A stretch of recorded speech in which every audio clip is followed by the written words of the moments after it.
Uh-oh.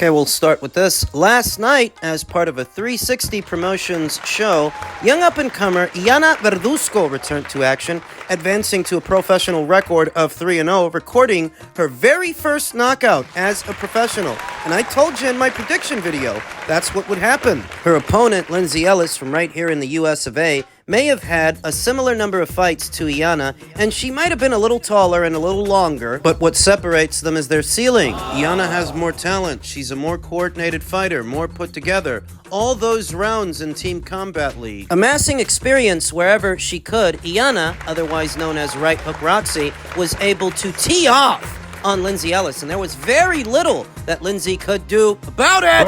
Yana managed to stop her in 3 rounds in a contest scheduled for 6. Didn't need it to put away Lindsay. Fight took place in the women's super featherweight division. Super featherweight, that's where Alicia Baumgartner still reigns as that division's undisputed champion. Needless to say, at 3-0, it'll be a while before Yana fights for a full alphabet title, though she's coming into this division at the right time, because by the time she's ready to fight for a belt, in position to fight for one, Alicia will likely have moved up and moved on. May not have to face her. And the landscape at 130 will be entirely different. A new crop of champions will sprout, and Yana will have to fight one of them. The way it's looking, via the WBA, France's own Rima Ayadi is ranked at number 1. Via the WBC, Belgium's own Delphine Persoon is ranked at number 1. And it's the same with the WBO and the IBF, but I wouldn't get too attached to Delphine Persoon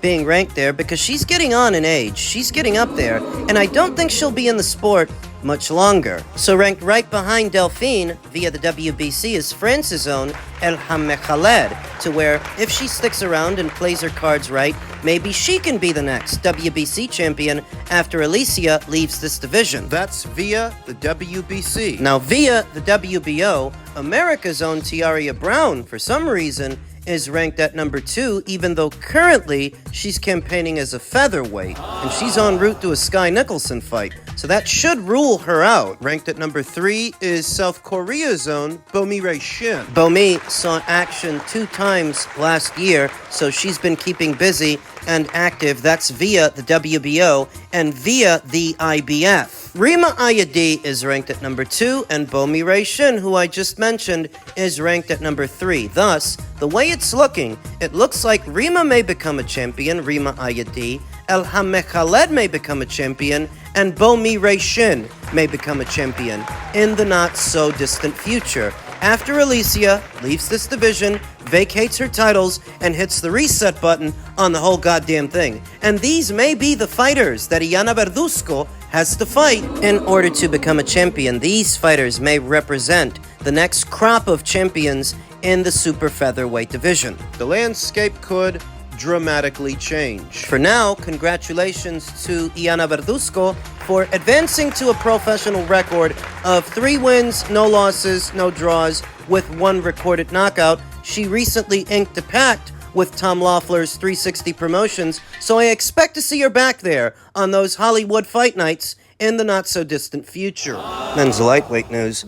Well-known content creator Boxing Ego, I'm sure you've heard of him, came up with an itemized list of reasons that people want to be like Gervonta. What? Other boxers. He's claiming that other boxers mimic Gervonta, and these are the reasons why. What reads more like a teenage schoolgirl's diary entry than anything a boxing fan would say or anything that a boxing fan would notice. Take a whiff. Some of these are really peculiar. He claims that Gervonta Davis is a trendsetter. Chrome hearts, braids, leg tattoos. He's got his own style. Why are you looking at his legs? In all my years of being a boxing fan, I've never heard that one, and I myself have never paid so close attention to a fighter's legs and what kind of tattoos he has to look at it as a positive. Braids, because Gervonta Davis invented braids. Because there were never any boxers wearing braids before Gervonta. Is that it? Chrome hearts. What the hell is a chrome heart? Some kind of foo-foo brand the kids are wearing these days. As I read through this itemized list, it dawned on me that boxing ego is actually up there in age. He's part of the same age group I am,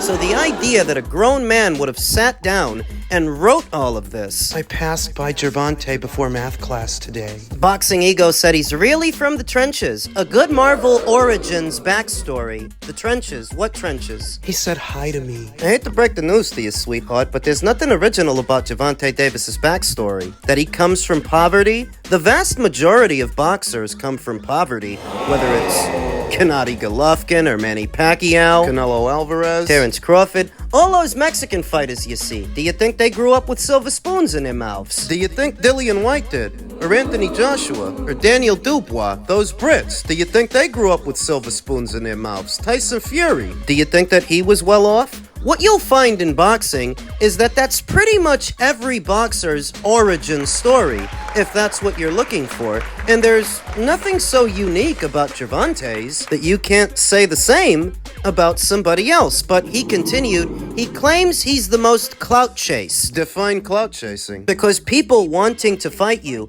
guys at or around your weight wanting to fight you, that's not clout chasing. And that is one of the most overused phrases in boxing today. When a Devin Haney calls you out for a fight, or a Teofimo, or a Shakur Stevenson, that's not clout chasing, that's literally the job. That's the name of the game. Just the act of them wanting to fight you is not clout chasing. When Keyshawn Davis does it, that's not clout chasing. That's the job. That's what they're supposed to do, because just imagine what the story would be if they didn't call him out, if they didn't pursue him.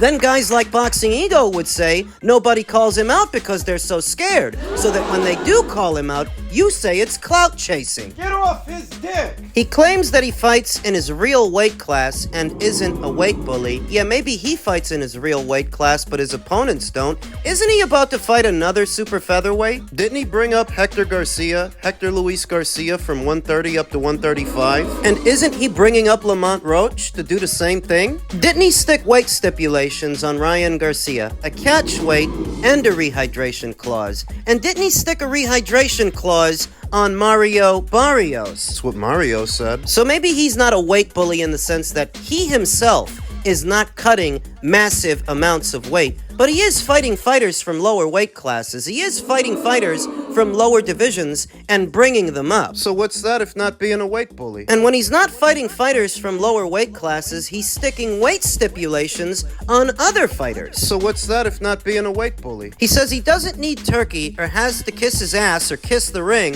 for paydays. But then why was he so bothered that he wasn't invited to Turki's party? That was just a few days ago. What was he complaining about? And you say that he doesn't have to kiss the rings to get paid? Yeah, neither does Canelo Alvarez, and he makes more money than Gervonta. Neither does Anthony Joshua or Tyson Fury or Alexander Usyk, all of which bank more money than he does. That's why they came in higher on the Forbes list than he did. What do you think? He's breaking the bank fighting guys like Frank Martin and Lamont Roach? Who do you think made more money in their last fight? Usyk or Gervonta? Fury or Gervonta? Anthony Joshua or Gervonta or Canelo? Who made more money in their last fight? Canelo or Gervonta? What's your point? That when you say Gervonta doesn't have to kiss the rings to make money, neither do those guys. They were making big money before Turki even came into it. More than Gervonta. And they're making even more now that Turki did come into it. More than Gervonta. A lot more than Gervonta. It's not even close. He says that he has say-so in his career decisions and isn't just told what to do. Oh, is that so? So when he doesn't fight Devin, a Teofimo, a Shakur, or Loma for 7 years, I guess that would make him responsible, since he has so much say-so. Since he isn't just told what to do, he decides what he wants to do and what he doesn't. When those fights don't happen after all these years, that would make him responsible. He says he doesn't have to jump 2-3 weight classes or circus-type novelty fights to bring an attractive event. Oh, he doesn't have to jump up 2 weight classes? He doesn't have to do that? Then why did he do it for Mario Barrios? After he fought Leo Santa Cruz at 130 pounds, the fight right after that was the Barrios fight. 2 weight classes above 130. Is this supposed to be a shot at Terrence Crawford? Because there really is a difference between Gervonta and Terrence. Terrence is jumping up 2 weight classes for a pound-for-pound fighter. Lineal and unified champion Canelo Alvarez, whereas when Gervonta did it, he did it for a guy with a baby belt and Mario Barrios, not even a full champion. Josh Taylor was undisputed at that time. Why didn't you jump up and fight him like Terrence is jumping up to fight Canelo? Who the hell jumps up 2 weight classes to fight Mario Barrios? Then sticks a rehydration cap on him. This really is a lot of fluff. Anybody can pick apart this itemized list of fluff as easily as I did, because it's all bullshit. It's like shooting fish in a barrel. And I still can't get over that a guy my age actually sat down to write all of this, oohing and eyeing over Gervonta Davis's leg tattoos, his braids. What do you want him to take you to the prom? Do you know what you sound like? Do you know how this looks? It looks to me like all the things you like about Gervonta have very little to do with boxing. And that's what I've been saying. That the affinity that some have for this particular fighter has less to do with boxing and more to do with their sexual attraction to him. They want to have sex with him. Whatever floats your boat. Just don't pee on my leg and tell me it's raining when you call him an elite fighter or the face of boxing. He's none of those things. What he really is your high school crush. Because that's what this looks like. Look at his leg tattoos and his braids. He's wearing chrome dildo. It's chrome hearts. Google Chrome, Chrome Dome, whatever. These are not things that boxing fans that watch boxing for boxing actually pay attention to. I want to say in the last decade or so, you've seen the rise of a sort of hybrid fan. A cross between love and hip-hop fans, the kind of people that might go to the shade room, and boxing fans that have a mild interest in boxing, the actual boxing aspect of it. You can read through this entire list and see that this guy's more focused on a lot of other stuff than the boxing stuff. But I suppose it's neither here nor there, because according to Gervonta, this may be his final year in the sport of boxing. The state of affairs at the PBC and Amazon, rumor has it, it's not looking good. We could see Gervonta don't want to do no business with no Turki LL Sheikh. Gervonta himself says that after 1 or 2 more fights, he's done. He's walking away. He don't want to be in the spotlight anymore. So you don't get to gawk and ooh and ah over what kind of purse he's wearing. Down low ego and Lil Zane's. Told you, what they like about Gervonta's boxing ain't got a lot to do with boxing. They just want to have sex with him. So when a guy who looks like Drake's stunt double comes up with an itemized list like this one, that's all it communicates. You're just attracted to him. Finally, in men's heavyweight news, Fury's impromptu retirement turns Turki LL Sheikh's attention to Joshua versus Wilder. The retirement of Tyson Fury may have dented Anthony Joshua's plans for this year, but there could be a plan B. Fury made his announcement on Instagram a few days ago, taking his number of retirements up to 4. Whether the former unified heavyweight champion is finally hanging up the gloves for good or not remains to be seen. Turki LL Sheikh, however, sees an alternative for Joshua's future in a former opponent of Fury's. Speaking earlier today to Talk Sport, he said, "I want to see Joshua and Wilder now if Fury's not available. Why not Joshua and Wilder?" Joshua versus Wilder, just like Joshua versus Fury, are 2 of the biggest disappointments in the heavyweight division's recent history for not having taken place. We have been treated to years of speculation, quotes, social media posts, videos, and interviews, but neither fight ever happened. Pitting Joshua 28-4 with 25 KOs against Wilder 43-4 with 1 draw, 42 knockouts may now struggle to fall under the better late than never category because of recent performances. Last year, Joshua was knocked out in 5 rounds by a rampaging Daniel Dubois, while Wilder looked like a spent force against Zhilei Zhang, who stopped the Bronze Bomber also in the 5th round. One man who definitely does want a piece of AJ is the Scottish-based Congolese heavyweight Martin Bakole. The 33-year-old will next fight in an IBF title eliminator against Nigerian Efe Ajagba, but Bakole then wants Joshua and used X to post an irate video taking shots at the British heavyweight, who has Nigerian roots, for wanting Ajagba to triumph against him. We finished the deal with Bakole and Ajagba because it is IBF mandatory, El Al-Sheikh said. Then after that, we are open to seeing Joshua against Bakole. I want to see this fight. Do you know where I want to see it? I want to see it in Africa. But as stated, Martin Bakole, at least momentarily, is spoken for. He's got to get through Efe, so if he's all tied up with that, who will Anthony Joshua fight? Turki recommends Wilder. Have the showdown with Wilder. To that, veteran promoter Eddie Hearns had this to say. It's a big fight. It's not, honestly, one of the fights that we're targeting, because the only 2 fights we're targeting is Tyson Fury and the Dubois Parker win. But if we don't get one of those, we're fighting. And if it's, they asked me the other night, all right, tell me who he could fight. And I just reeled them off, like Deontay Wilder, Martin Bakole, the Kabayal Zhang winner. What's another one? Dillian White. I don't know. I mean, I'm just giving you names that he could fight. It's not part of the plan, but His Excellency said to me the other night, I like Joshua Wilder. And I said, okay. I said, well, if Fury is retired and we don't fight the winner of Dubois Parker for some reason, I don't mind having a look at that fight. I think it's a compelling fight, because any fight where the loser's done, is an interesting fight. 2 huge punchers that, are coming off defeats and need to resurrect their career in some respects. So, yeah, I mean, AJ would fight anyone.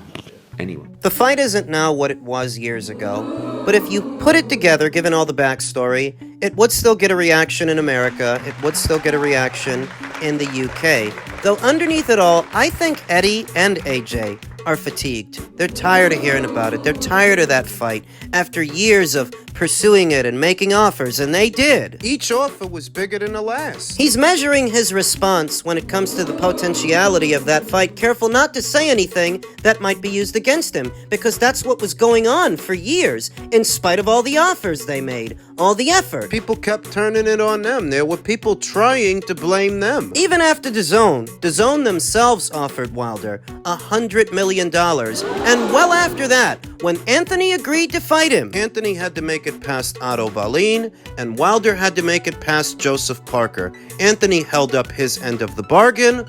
Wilder didn't. At this point, I think they're just tired of it. I don't expect Eddie Hearn to say that. Door's not completely closed, but it's not a priority. Not the way it used to be, and I don't blame them. Wilder's about to fight Curtis Harper anyway on a Black Prime show. It's telling that he is neither boxing on one of Turki's shows, but he didn't go back to the PBC either. Why would he? They ain't got no money. Let's not put the cart before the horse. We have to see how he makes out.